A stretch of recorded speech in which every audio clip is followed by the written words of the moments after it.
भाई देखो, 100 बात की एक बात है। आपका क्लब चाहे लाख ट्रॉफीज जीत ले, आपकी जो इंटरनेशनल टीम आपने सिलेक्ट कर रखी है वो चाहे कुछ भी कर ले, लेकिन जो खुशी अपनी इंडिया के जीतने पे होती है ना, वो किसी टीम के कंपैरिजन में नहीं होती। कल भारत ने दूसरी बार इंटरकॉन्टिनेंटल कप उठाया और लेबनान को हराया नहीं, डोमिनेट करके हराया। और कल की जो विक्ट्री थी ना, एक बहुत ही पॉजिटिव स्टेप है towards a brighter future. And यहाँ पर जो एक ग्रोइंग ऑडियंस है ना अब फुटबॉल की इंडिया के अंदर, आप देख रहे हो कि कल 12,000 लोग मौजूद थे और कलिंगा स्टेडियम पर एक अलग ही माहौल था।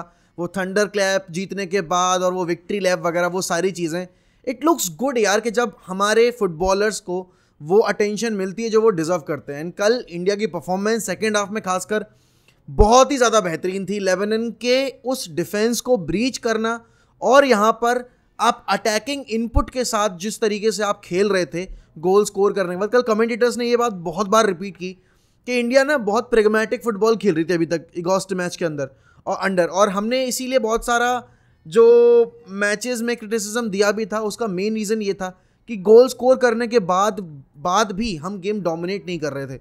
लेकिन कल के गेम में, कल फाइनल पर जब स्टेप अप करने की बारी थी, हर एक प्लेयर ने स्टेप अप किया। लेकिन भाई अनिरुद्ध थापा, आपका Changte and Sunil Chhetri sir, I think Sandesh Jhingan की बात करो, आप अनवर अली की बात करो, जितने भी प्लेयर्स थे भाई, सारे के सारे कल बहुत ही बेहतरीन खेले हैं। एंड चांगटे ने तो भाई कल क्या ही गेम दिखाया है। वो जो सुनील सर के गोल से पहले जो नेटमैग हुआ था, उसके बाद चांगटे का वो डिसाइसिव रन एंड फिर वो low cross, it was a perfect goal and it was a perfect team performance. जहाँ तक अगर इंडियन टीम की बात करो, अब देखो सैफ कप आ रहा है और सैफ कप में हमें पाकिस्तान से खेलना है और बाकी सारी टीम से खेलना है। एक अच्छा पुश मिला है हमें एक बड़े टूर्नामेंट से पहले एंड डेफिनेटली भाई सैफ कप को जीतने की सभी उम्मीद लगाए बैठे हैं।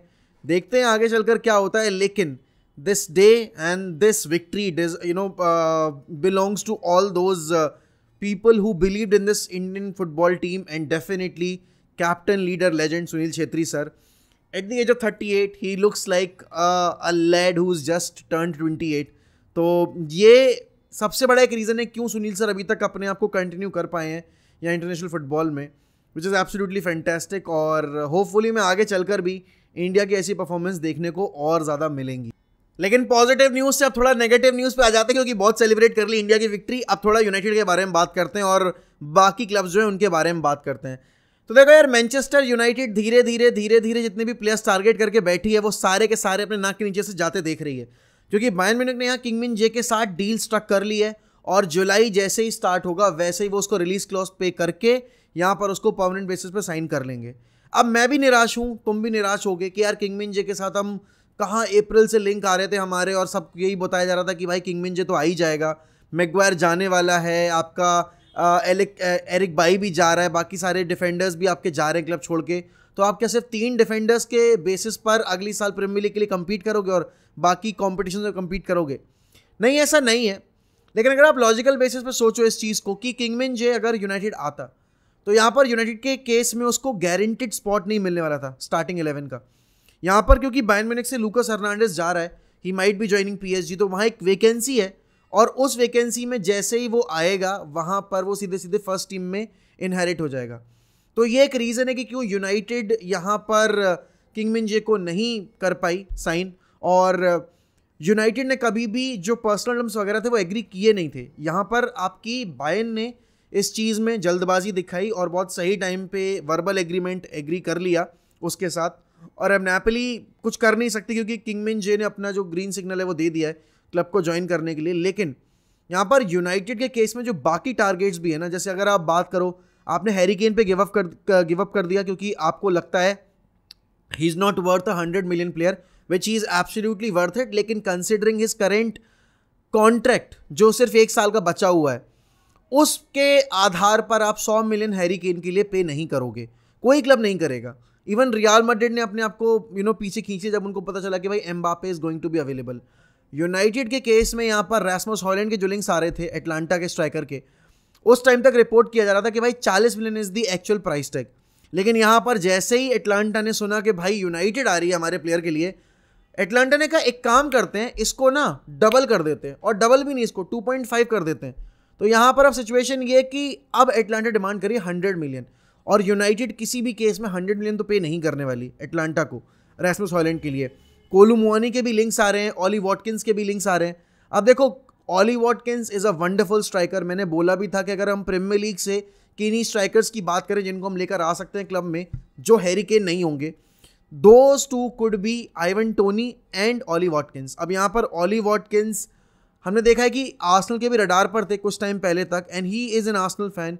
ही हिमसेल्फ सेड जब वो चैंपियनशिप में खेल रहे थे कि one day I would like to play for Arsenal. Also यहाँ पर अगर आप बात करोगे, एस्टन विला का प्रोजेक्ट अभी बहुत एक्साइटिंग है। Aston Villa are going to play in the conference league and under Unai Emery they have a good chance of winning that competition. Also he is their main man. यहाँ पर अभी ऑली Watkins के लिए अगर हम जाते भी हैं और ऑली वॉटकिंस को हम लेकर आ भी जाते हैं, I think this would be a very huge stage for Ollie Watkins to perform. अभी इतनी लाइमलाइट नहीं है एस्टन विला में, उसके ऊपर इतना प्रेशर नहीं है परफॉर्म करने का, but when you join United, all the news media is after you, and सारे जो पंडित्स हैं वो भी आपके पीछे जाएंगे।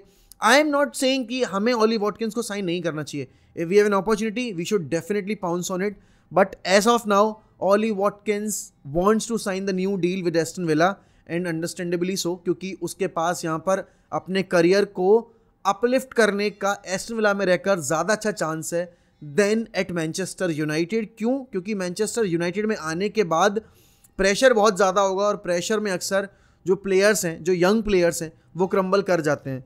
यहाँ पर अगर आप बात करो हॉयलैंड के बारे में, आई एम स्टिल कन्विंस्ड कि अगर टेन हैग को हॉयलैंड चाहिए है, क्योंकि टेन हैग, देखो जो भी न्यूज़ रिपोर्ट्स आई थी कि टेन हैग ने रास्मस हॉयलैंड से बात की ऐसा वैसा, हॉयलैंड ने वो सारी चीज़ें दरकिनार की थी अभी कुछ टाइम पहले जब उनका इंटरव्यू आया था। But at the same time he said that if United are interested in me then there is certainly good things that I am doing in my career, and he is certainly doing great things in his career, इसीलिए United उससे attracted है। He is a 21-year-old lead, जिसका अगर आप देखो हमारे project के अगर साथ साथ इसका ग्रोथ देखोगे तो बहुत सही हो सकता है। नाउ हैरी केन की साइनिंग इस चीज़ पे डिपेंड करती है कि हम मेसन ग्रीनवुड के साथ क्या करने वाले हैं। क्यों? क्योंकि Mason Greenwood is a very versatile player. He can play as a right winger, he can play as a number 9, he can also play as a left winger. Is a complete package. And अब वो चीज़ मैं उसको ज़्यादा address करने नहीं वाला कि why we need to give Mason Greenwood another chance. The reason is he is going to get married to his partner, and if clubs like Juventus, Inter Milan, Roma and all are interested in him, and if United are ready to lend Mason Greenwood on a loan basis to these clubs, then why not at Manchester United? Forget about all the things that have been said in the media. He has come out as a non-guilty person. ठीक है, उस पर charges prove नहीं हुए, उस पर charges drop कर दिए गए, जो भी रीज़न है, I am ready to take that risk of giving Mason Greenwood another chance because he is very young. हमें उसका करियर बनाना नहीं है, हमें उसको एज अ पर्सन भी अगर इम्प्रूव करना है तो उसकी रिस्पॉन्सिबिलिटी हमें खुद को लेनी पड़ेगी, because he is an academy graduate. You can't expect anyone else to do that for you.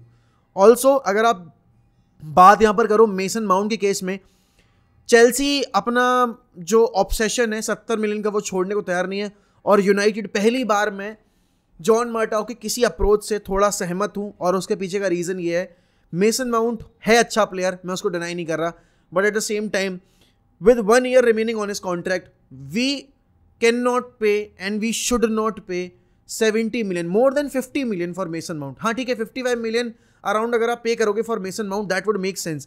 But a player who has just got 1 year remaining on his contract, how can you be so absurd and how can you be so naive कि आप उसके लिए जाकर 70-80 million पे करें, और अपना budget जो है इस ट्रांसफर विंडो का, जो कि इतना अच्छा होने भी नहीं वाला है, क्योंकि अभी तक आपके ओनरशिप पे अभी तक कोई लेटेस्ट अपडेट के बाद क्लैरिटी नहीं आई है. जो भी आपके रॉयटर्स वगैरह की रिपोर्ट थी उसके बाद लगा ये था within 2 days this whole takeover saga will be up and ऐसा वैसा. अगर आप कल की एंडी मिटन की जो रिपोर्ट है ना एथलेटिक की, आप वो पढ़ोगे, आपको क्लियर पिक्चर समझ में आएगी क्यों यूनाइटेड अभी इतना ज़्यादा बैकफुट पर है ट्रांसफर मार्केट में.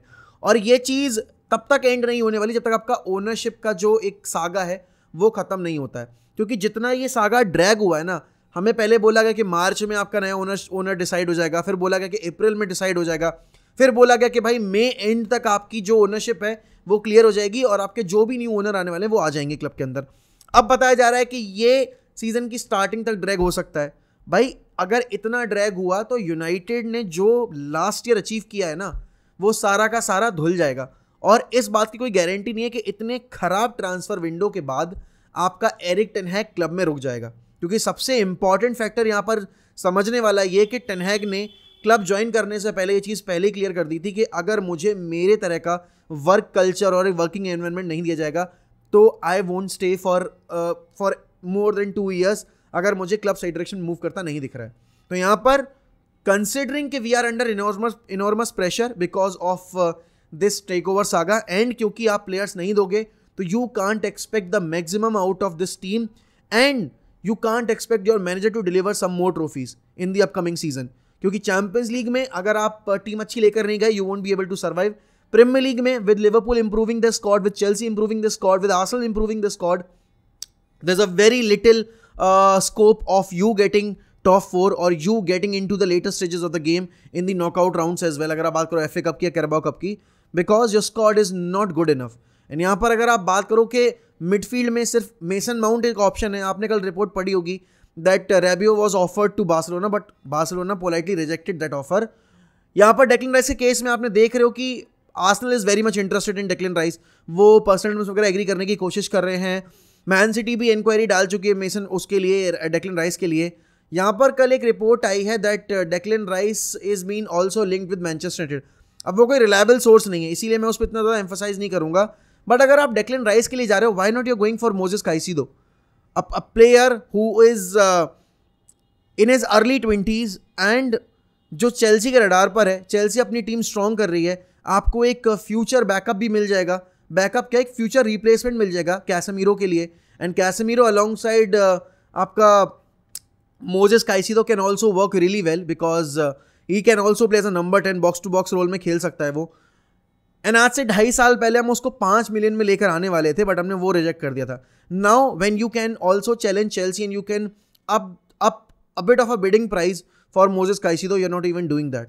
तो पता नहीं, I don't know what kind of approach this is and till when you know we can get our first signing। मुझे पता भी नहीं कि पहली साइनिंग हमारी कौन होने वाली है, क्योंकि अभी तक तो बादल इतने ज़्यादा घने हैं कि सूरज दिख ही नहीं रहा है, और सूरज तब तक नहीं दिखेगा जब तक आपकी ओनरशिप पे क्लैरिटी नहीं आएगी। ऑल्सो अगर आप थोड़ी सी मैड्रिड के रिगार्डिंग अपडेट चाहते हो तो मैड्रिड के रिगार्डिंग अपडेट ये है कि भाई फ्लोरेंटिनो पेरेज ने कल एक फ़ैन इंटरेक्शन में मना कर दिया कि हमने साइनिंग करनी थी आपके ब्राहिम डियास की और आपके बाकी फरान गार्सिया की, जूड बेलिंगम की, और अभी होजेलू की जो आप साइनिंग कर रहे हो, होजेऊ है, जोसेलू है, जो भी नाम है उसका, स्ट्राइकर फ्रॉम एस्पेनियोल का है शायद वो, तो वहाँ से हम उसको लेकर आए। इसके बाद आप कोई फर्दर साइनिंग एक्सपेक्ट मत करो इस सीज़न के अंदर, which is pretty much shocking, क्योंकि अगर आप देख रहे हो यहाँ पर उनके पास सेंटर बैक पर कवर नहीं है, उनके पास राइट बैक पर अगर आप देखो तो एक अच्छा बैकअप नहीं है, उनके पास स्ट्राइकिंग ऑप्शन के तौर पर सिर्फ एक ही नाम है अभी, और रॉड्रिगो जो होजेलू जो भी खेलेगा उनका,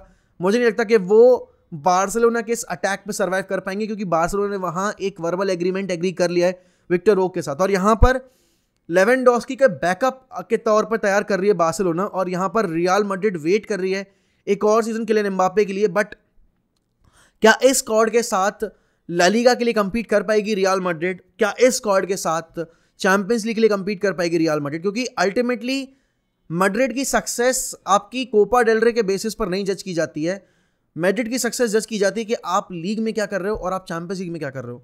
तो जितने भी मैड्रिड फैंस हैं, आप लोग बताओ मुझे कमेंट सेक्शन में कि आपके हिसाब से क्या लगता है कि जो एक ये टेक है फ्लोरेंटिनो पेरेस का, ये सही है या नहीं है। एंड ऑल्सो यूनाइटेड के ट्रांसफ़र जो पूरा स्ट्रक्चर है उस पर आपका क्या ओपिनियन है, और आपको क्या लगता है कि एक्सेल डिसासी आएगा, एक्सन अल्वारेज आएगा, या जूरियन टिम्बर आएगा, या मेसन माउंट आएगा, एडन रैबियो आएगा, या फिर और कौन आएगा? तो वो बताओ मुझे कमेंट सेक्शन में। एंड ऑल्सो गाइज, इस महीने का हमारा सब्सक्राइबर टारगेट है 62K, तो please help us in reaching that target. And हमारा जल्द से जल्द जो टारगेट है वो ये है कि 100K करें और मेरे दीवार पर भी एक सिल्वर बटन दिखाई दे जिसमें आप ही मदद कर सकते हैं। तो if you are new to this channel, kindly subscribe to 1MUFC। Also like this video, comment down below what was your reaction when you saw India lifting that Intercontinental Cup? And with that, I'll take a leave. मिलते हैं अगली video में, goodbye, take care, glory, Man United, up the fucking Reds, and let's go Blue Tigers.